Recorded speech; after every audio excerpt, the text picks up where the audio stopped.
All right, it's waiver wire time. It's fantasy time. It's Tuesday. So let's play a little drop some guys and add some guys. And there could be a long list of both, but you know you're going to stick with your superstars. And I told you to drop Carson Palmer last week. He played a little bit better.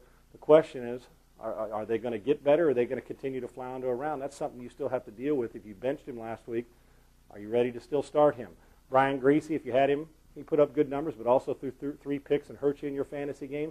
But he's going to be the guy.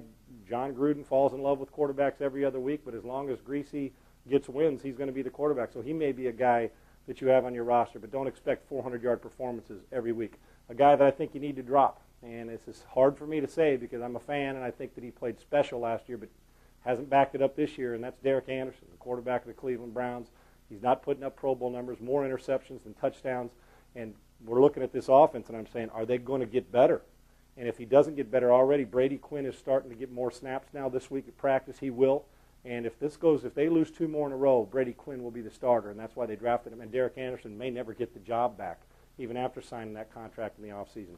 Derek Anderson, I think you have to set him down, and now he's going to play another week. Maybe he'll have a huge lights-out game. It's a risk you have to take, but I would also add Brady Quinn because eventually, if they're 1-6, Brady Quinn will be the quarterback for the Cleveland Browns. How about in Detroit? Do you go with Dan Orlovsky? Do you make that choice, or is John Kitna going to stay the starter on the rest of the season? I mean, he's the backup. Now, I don't know if he's big-time numbers guy for you, the University of Connecticut grad, but you've got to still take a long look and see, is John Kitna going to be in this lineup? They're turning the ball over too much, and they're not beating anybody. They're always, when there's a shakeup, it's always, well, let's shake up the quarterback.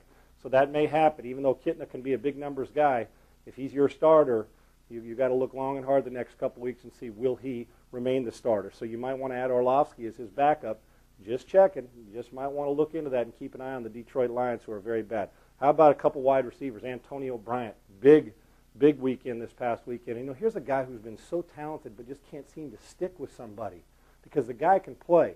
And, there's been questions about his attitude in the past, but he's got game. So I can't imagine that he was a big high draft pick for anybody during their fantasy draft. Keep an eye on him because when he gets into a rhythm and he's playing, this is a very gifted player. Another wide receiver, and you're going to say, why this with all the Cowboys' weapons? You never know if he can sneak in. If somebody gets hurt, Miles Austin may be a guy that you just keep in the back because he's not going to catch 10 balls underneath. What he does, like he did on Sunday Night Football, is catch home runs. He's a speed guy. And if Patrick Creighton were to get banged up or Owens missed a game, you never know. And this is like the 4th receiver, but if he can get 2 touchdowns like that, and Romo has no problem finding him. The relationship there is obviously a little bit of trust, and when you can run like that, this may be a guy you keep hovering around or keep him tucked away. Don't talk about him much, and he'd probably still be out there. You can snatch him up. We talked about Brady Quinn, a couple other guys. Jarius Norwood, running back for Atlanta. You say, why would I go after him with Michael Turner? And here's why. Remember, Turner's always been a backup, and he's playing lights out as a starter, and I love this kid. The question is, will he be able to sustain it the entire year? Now, he's small and powerful, but it's tough when you're getting that much work to sustain it, especially with a rookie quarterback. And Norwood's still getting 70, 75 yards last week running the football. So if, in fact, Michael Turner misses a game or two, don't forget about Norwood. And Turner's the guy, but it's tough to be a guy that you haven't been used to being a starter and handle 325 or 300 carries during the year. Michael Turner's a stud, and if he's your guy, stick with him. But let's not forget that Norwood's still hovering if nobody drafted him.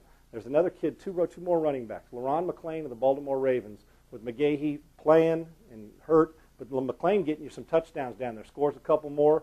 And if he's not playing, if McGahee's not scoring down close or McGahee's banged up, McClain may be a good guy you can add for some touchdowns and some short yardage stuff. So keep him in mind. He's not going to be your everyday guy. He's not going to be your starter.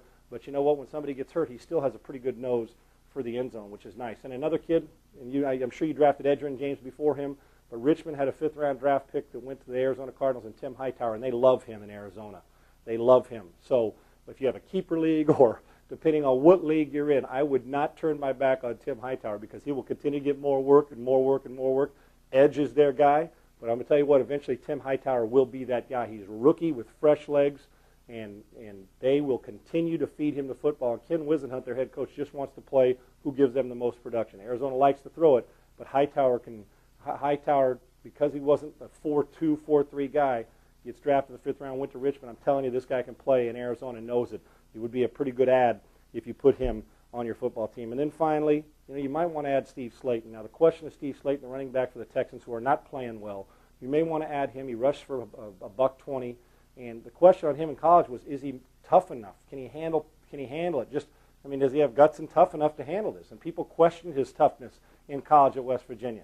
The guy can run when he has the ball in his hand, and the way Matt Schaub struggled last week, maybe, just maybe, Gary Kubiak, who comes from a Denver Broncos and that run-the-football, zone-blocking type scheme, maybe, just maybe, that Steve Slayton continues to get some carries, and if Houston gets hot for 3 or 4 weeks, this may be a running back you want to jump on, because you know what, and can he sustain it? I don't know. That's my biggest question about backs who have not been consistent, or people have questioned their toughness, is do they sustain it, especially for your fantasy team, for 5, 6, 10, 12 weeks? But the way the Houston Texans are going and the way they're struggling throwing the ball, Steve Slayton may be a guy that you snatch up and have on your team, especially if you're struggling with your fantasy league. Now, if you're kicking butt and winning every week, don't pay one lick of attention to what I said and keep playing your guys. It's going to get interesting. And guys that we expected to throw up big numbers like a Derek Anderson and Carson Palmer are not doing it. The question is, do you have the guts to drop a guy like that or make a trade and take up some rookie or some guy who we don't know much about? Well, that's why you're in the fantasy league, and that's why you're a lot better at it than I am. But take my word, there's a couple guys on that list you might want to grab quick, or keep tucked right there in the back of your mind. We'll see you next week right here for our Fantasy Tuesday Waiver Wire. I'm Sean Salisbury. So you think you can tackle a pro? There's only one way to find out. Click on fantasy@opensports.com.